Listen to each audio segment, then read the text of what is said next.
you're doing the damn thing, sir, if I Oh, well, might thank you. say. Yeah, right on. So, Thank you, like, thank you, thank you. I was already intrigued when I got the pitch and it said, basically in so many words describe, that it was like, are you familiar with Dog the Bounty Hunter? And I watched Dog the Bounty Hunter religiously. Oh, And wow, they're really? they're like, yeah, meet Tank, the black bounty hunter in so many words. And I was like, oh yeah, I'm with this. Let me see what this brother's doing. And you were doing it. So you have successfully transitioned from bounty hunter to rapper. So how did you first, what inspired you to make this shift? I know you're juggling both, but what inspired you to make the shift from bounty hunter to rapper? How has your experiences in bounty hunting influenced your music? I wouldn't say I transitioned. I would just kind of say I incorporated, just added something else that I can do. Um, I've always loved music. I was just kind of hesitant to do it because of what I do and being accepted. With hip hop, I have a badge on, I got a vest on. It's gonna be hard. They're not gonna accept it right away. And it's been an uphill. It's been good so far. I'm not gonna lie. What really motivated me was having a show, and I'm like, why don't I just put my own music in my own show? Why am I paying people to put music in my own show? So that's what kind of motivated me to do it. And then I just woke up one day and said, you know what? Forget it. I don't care what no one's gonna say. I'm gonna start doing this. And I did. I came up with my own theme song. And the hunting actually, because I guess you could say I'm in the streets. I'm just on the opposite side. So um I kind of base my music off what I have going on in my life. And I'm in the streets just on the opposite side. So I'm talking about kicking indoors and I need my money and setting people up, getting arrested. So it's fun. It's fun to me. It's fun. So you're now in season 6 of your popular YouTube show, Bounty Tank. How has the Mhm. show evolved over the seasons? And for those who haven't tuned in to season 6, or folks who watch this interview later and they learn for the first time about you and your work and your music, what can newcomers expect from the new season? The new season, each season gets better. This season, we stepped up to production. Pre my previous seasons, I would have a lot of dialogue in it because it was kind of like a first 48 type of feeling where you can follow along the hunt. And each time we go to someone's house, you can get to sit with me. This season, I cut a lot of that out. It's just straight action. So this season, you can expect a lot more action, a lot more attention grabbing, less of me sitting in the car watching someone, less dialogue, just more to the point, more action. We stepped up the quality of the video. So everything's shot in 4K and above. We had body cams. We no longer use body cams. We have 4K GoPro. So basically the visuals are top tier now. So we've stepped up the audio is on point. Definitely stepped up the audio and definitely stepped up the visual. So just camera wise, we stepped it up. And it's we I try to keep it simple. I mean, it's not a cheap thing, but because of the 4K body cams, is able to cover different angles.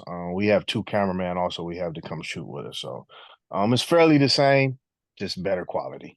Right now, with this another thing with season 6 is really not even a season. I'm never gonna stop content.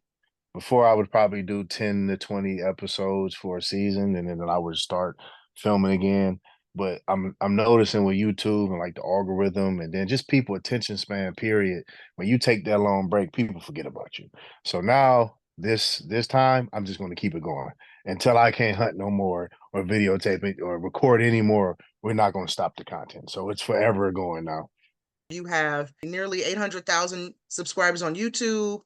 You have here thousands of paid memberships. Your platform obviously has been growing fast. How have you cultivated such a dedicated fan base? And what do you think draws viewers to your content? I think just being me, my personality. I think people are drawn to my personality, and it's just a different way. People, like I said, people are used to seeing Dog. He was the base point of a lot of things, and then you got this guy, you got me. We just come with a whole different flavor. It's fun, you know what I mean? So it's just people gravitate to the content just because it's fun. I'm funny. The people I have around me are funny.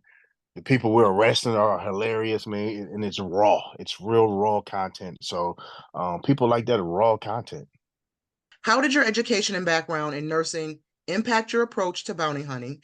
And do you use those skills in your current, in this profession? I would say, I guess nursing just kind of taught me to have empathy for people. I wouldn't say any of the skills I really use for nursing, I use them in bounty hunt. Maybe just if I see something's wrong with someone physically, I can identify it. But just I think really just empathy, just understanding people are human and people go through things, and maybe this person has a illness. So maybe I see someone acting strange that someone else will look at, well, they're crazy, but I do have a background, so I'm like, no, they're schizophrenic. I'm able to identify different things. So I guess it does help me saying it out loud. I'm able to identify different health or mental diagnosis that certain people don't know. They just think the person's crazy, which makes me have a little empathy in how I deal with people. You know, when I have seen bounty hunters in action, like on YouTube or social media clips, or even back in the day when I used to watch Dog the Bounty Hunter, I couldn't help but always wonder what's the mindset of the bounty hunter before they kick that door down or apprehend the suspect, because you never know, especially if you're going to somebody's house, you never really know what's on the other side of that door, right? So I wonder, from your perspective, what's your mindset like moments before you're about to take down a suspect? um, Moments before I have butterflies. Um, But I do my research first before I kick a door in. I'm not just blindly going and kicking the door in. I'm banging on the door. I'm peeking inside. I mean, there's still that possibility of you don't know what's behind the door. So you do have the butterflies, but I do my research first. So I'm just not kicking in blind. I know I got a feel for who's in the house, who's in the living room. I can kind of peek in and look. So, but you still get nervous. It's always that nervous. Your Of drilling is course. pumping. Yeah, drilling is pumping. Now, they tell me here in my press notes that you're known for bounty hunting with love. Can you explain what that means? What does that You mean said to you? with love? Yeah, bounty hunting with love. Is that your approach? Is that your approach to difficult situations and intense situations? I guess what that means is um I typically try to help people. So I deal with a lot of drug addicts. I try to offer them help, steer them in the right direction for rehab. So I have a caring heart. I don't treat people less than humans. I try to help people when I can. Those that want help, that accept it. Yeah. So yeah, that's my love. Yeah. And you do find that when you're watching some of these subjects being taken in or arrested or apprehended by bounty hunters, when when the cameras allow us, the viewers, to learn more about the suspect or the person being apprehended, and you hear about, their hardships or their addictions, you as the viewer, your heart pours out and you can't help but wonder what has happened to this person now. Sure, we see them go to jail, but Right, even long after that moment, you can't help but think, wow, I hope they got help. I right, hope they have a support system. So I right. like you started rapping in 2019, and obviously you have gained traction quickly. How do you feel your style and sound has developed? I mean, I know you said you started creating music as the soundtrack for your show, but since that moment that you decided to make your own music till now, how do you feel your sound and your style and sound have developed since your first release? And it Oh, says here you have an upcoming album, Kick Door University. yes. I would What are say you bringing? What are you bringing to the table with your upcoming album? I honestly would just say, honestly, I'm just more confident now. When I first did it, first started, I was kind of nervous. I was nervous, how people are going to take it, accept it. But now I'm just more confident. I feel good about it, and people gravitate and they like it. So it's just confident. When you're confident in your craft, you're able to produce better quality music or anything you're doing in life. You better quality. So I'm just confident right now, and I feel good. It's going to be a fun album. I'm gonna take you through the life of hunting and kicking indoors and I need my money. So it's gonna be a fun album. Is there one case that has stayed with you over the years that has, every once in a while you find yourself thinking about that person, that individual, wondering where they are now? Or maybe how often do you find yourself going to revisit some of these people? Have you built a personal relationship with anyone that tugged at your heart and you like to check in on every once in a while? Um, I wouldn't say there's one case. There's a lot of them. One specific one is called Red Dot. It was a big hit in the city of Akron because he was a very known guy, and he took me for a wild goose chase for probably months, and we kept getting close to find him, and he kept getting away.